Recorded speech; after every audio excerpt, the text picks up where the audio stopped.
Dieu dit dans le Coran, Inna Allah yuhibbul muqsitin. Allah aime les créatures, les êtres humains qui sont équitables.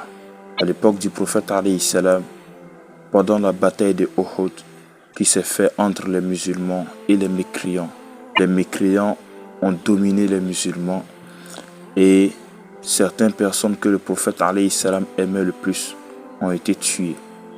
Et parmi ces personnes, il y avait Hamza.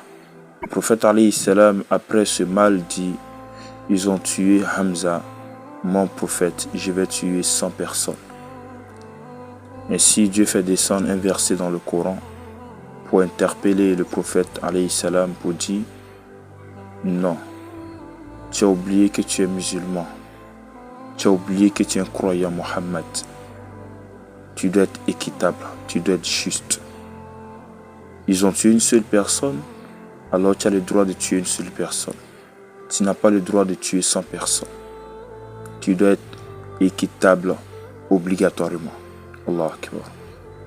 Même Dieu défend son prophète d'être injuste lorsqu'il veut se venger, lorsqu'il veut rendre son coup. Allah Akbar. Ainsi, le musulman doit être juste. Le musulman doit être correct. Le musulman ne doit pas dépasser les limites lorsqu'il veut rendre son coup. Si le musulman te donne 2 paires de gifles à quelqu'un, la personne a le droit de te donner 2 paires de gifles. Il n'a pas le droit de dépasser les limites, de dépasser les bornes. Un jour, il y a un homme qui est venu voir le prophète. Il dit, ô messager de Dieu, j'ai des employés qui travaillent chez moi, qui me trahissent, qui me mentent, qui me volent. Et moi, en retour, je les frappe, je les chicote. Comment serait mon cas le jour de la résurrection? Parce qu'il est curieux. Lui, on le vole, on le pille, on le trahit, on le désobéit. Et lui aussi, il est puni. Mais comment il serait le jour de Yom Al-Qiyamah? Le prophète alayhi salam, après avoir écouté l'homme, il dit, si ta punition avec les désobéissances et les trahisons sont égaux, alors tu n'auras rien à payer. Mais si ta punition a dépassé les limites de la désobéissance, de la trahison, alors tu vas payer cher.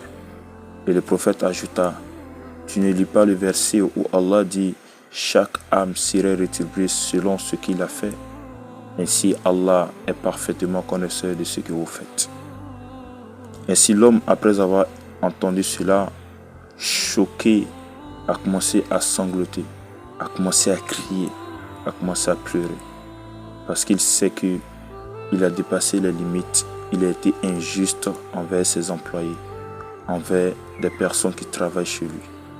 Ainsi, il y a beaucoup d'entreprises ainsi dans notre société qui sont injustes envers les employés. Wallahi que ils volent les employés de plus de 100%.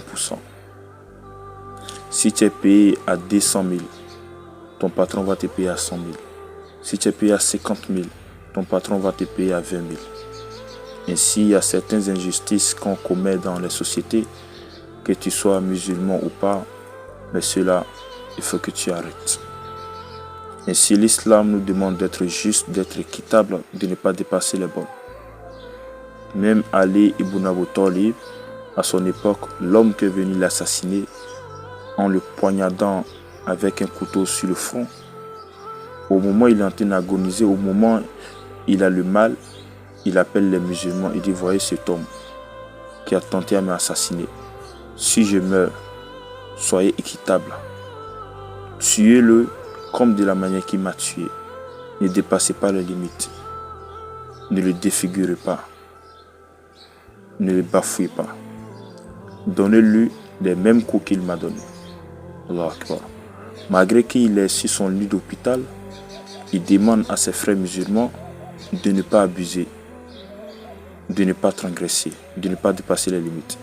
D'ailleurs, il a appelé son fils qui est Hassan pour dire, oh Hassan, cet homme-là ne le torture pas. Fais seulement ce que je t'ai demandé. Ne dépasse pas les limites. Ainsi, l'islam nous demande d'être équitable partout où on serait. Que ce soit dans le mariage, que ce soit avec les enfants, que ce soit avec nos femmes, que ce soit dans nos lieux de travail. Le musulman, c'est une obligation pour lui d'être juste, d'être équitable. Allah ici n'est pas équitable. Dieu déteste les injustes. Dieu déteste ceux qui transgressent. D'ailleurs, Dieu nous dit dans le Coran, ceux qui sont injustes, il les a donné un nom qui s'appelle les zolimines, ceux qui sont très injustes. Wallahi. Ainsi, l'islam nous commande d'être juste, d'être équitable et de ne pas transgresser, de ne pas dépasser les limites. Et même, je vais ajouter ceci et je vais terminer là-dessus. Un jour, il y a une femme qui est venue dire que son mari son mari ne lui donne pas à manger, lui a ses enfants. Mais elle aimerait voler son mari pour pouvoir, elle, se nourrir avec ses enfants. Ainsi, le prophète lui donne l'autorisation de faire cela. Mais le prophète lui dit, ne dépasse pas les limites. Prends ce qui te suffit, toi et tes enfants, et ne transgresse pas, ne dépasse pas les limites. Tu vois. Allah, et même lorsqu'on verra notre coup, il faut qu'on soit juste. Il faut qu'on soit équitable. Au même point d'égalité. C'est avec ça que je vais te laisser. Si c'est, on sera à la prochaine vidéo, Inch'Allah.